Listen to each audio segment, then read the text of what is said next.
अलका उद्धव पटवर्धन. उल्काच किचनमध्ये आपणा सर्वांचं स्वागत आहे. आज आपण नेहमी गोड ह्याची खीर करतो, साबुदाण्याची गोड खीर करतो. आज आपण गोड खीर न करता आपण आज आंबट तिखट अशी छानपैकी ताकाची लापशी करूया. त्याच्यासाठी हे मी पहिल्यांदा साबुदाणे घेतलेत, चांगले भिजवलेले आहेत. रात्री भिजवून म्हणजे सकाळी म्हणजे असे अगदी 8 तास चांगले भिजवलेले साबुदाणे छान फुललेले आहेत. इकडे मी एक वाटीभर पाणी गरम होत ठेवलंय. तर हे पाणी उकळलं की आपण त्यामध्ये हे साबुदाणे घालणार आहोत. हे जरा गरम झालं की नाही चिकटणार नाहीत म्हणून, नाहीतर जर गार पाण्यात घातलं तर साबुदाणा चिकटू शकतो. म्हणून आपण गरम पाणी करून चांगलं घ्यायचं आहे आणि त्यामध्ये मी आता साबुदाणा घालणार आहे. आपल्याला ज्या मानानं खीर करायची असेल ताकाची त्या मानानं हा साबुदाणा घ्यायचा. 1 वाटी 2 वाट्या करायची असेल त्या मानानं.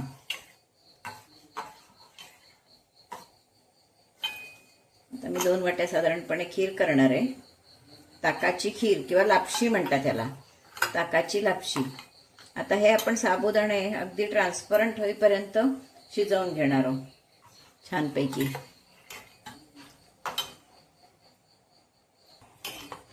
बऱ्यापैकी ट्रान्सपरंट व्हायला लागलेला आहे. अजून थोडं हवं तर मी पाणी घालते. तर छानपैकी ट्रान्सपरंट व्हायला लागलेलं आहे. आता त्यामध्ये आपण जिरं घालणार आहोत. छानपैकी याला जिऱ्याचा वास छान लागतो. तर हे मी जिरं घातलंय आणि ओली मिरची घालणार आहे. 3 तुकडे घालणार आहे. ते नंतर तुकडे घालायचा उद्देश असा आहे की आपल्याला तिखटपणा जास्त नको असला तर आपण थोड्या वेळानं ती मिरची काढू शकतो. नाहीतर याच्यात जरी ओल्या मिरचीचा ठेचा घातला तरी सुद्धा चालतो. आता मी याच्यात ओली मिरची घातली आहे. चांगली उकळली की नंतर आपण काढून पण टाकू शकतो. कारण बऱ्याच जणांना हल्ली तिखट कमी हवं असतं, काहींनाच तिखट हवं असतं. तर असं आपण करायचं. त्यानंतर हे मीठ घालते कारण आपण ताकाची लापशी करणार आहोत. मस्तपैकी एकदम चवीची अशी खूप सुंदर लागते. कारण उपासाला असं काहीतरी छान चटपटीत म्हणजे आणि गार पण महत्वाचं म्हणजे हे आपण गार करून असं त्याच्यात ताक घालणार आहोत आणि प्यायलाही गार, त्याच्यामुळे खूप सुंदर लागते. अजून थोडा साबुदाणा शिजून दे की आपण खाली उतरणार आहोत. अशी आपली आता ही छानपैकी लापशी शिजलेली आहे. जिऱ्यामुळे त्याला जरा कलर आलाय, पण जिऱ्याचा वास असा उकळला की छान येतो आणि अख्खं जिरं छान दाताखाली पण छान मिळतं. आता ही आपली लापशी शिजलेली आहे. आता आपण केवढा साबुदाणा झालाय बघा छान. आता मी ती गार करत ठेवणार आहे आणि गार झाली की नंतर आपण त्याच्यात ताक घालणार की आपली लापशी प्यायला तयार. खूप सुंदर प्रकार आहे. अगदी नक्की सगळ्यांनी करून बघा. एकदम असा सगळ्यांना आवडेल असा प्रकार आहे. जसं आपण ताकाचा साबुदाणा करतो, पण ताकाचा साबुदाण्यापेक्षा सुद्धा हे आणखीनच छान लागतं. खूप सुंदर लागतं. कारण ते उलट दही पचायला जड वगैरे ज्यांना दही नको असतं त्यांना, त्याच्यामुळे हे कसं थोडंसं ताक चवीला घातलं की खूप सुंदर लागते. तर मी घालवून टाकते गॅस. आता हे आपण जर गरम ह्याच्यात आपण ताक घातलं तर ताक फुटेल, मग फाटेल सगळं. म्हणून आपण आता हे थंड करून घेणं की ह्याच्यात आपण ताक ओतणार. दाखवते तुम्हाला. साबुदाणा छानपैकी थंड झालेला आहे, एकदम ट्रान्सपरंट झालेला आहे.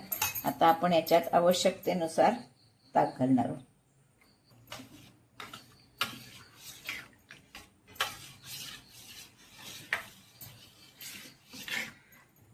आपल्याला हवं असेल तेवढं आपण पातळ करू शकतो, घट्ट हवं असेल घट्ट, पण शक्यतो पातळ करायचं, पिता येईल असं. अगदी फ्रीजमध्ये ठेवून गार पिलं तरीही सुंदर लागतं.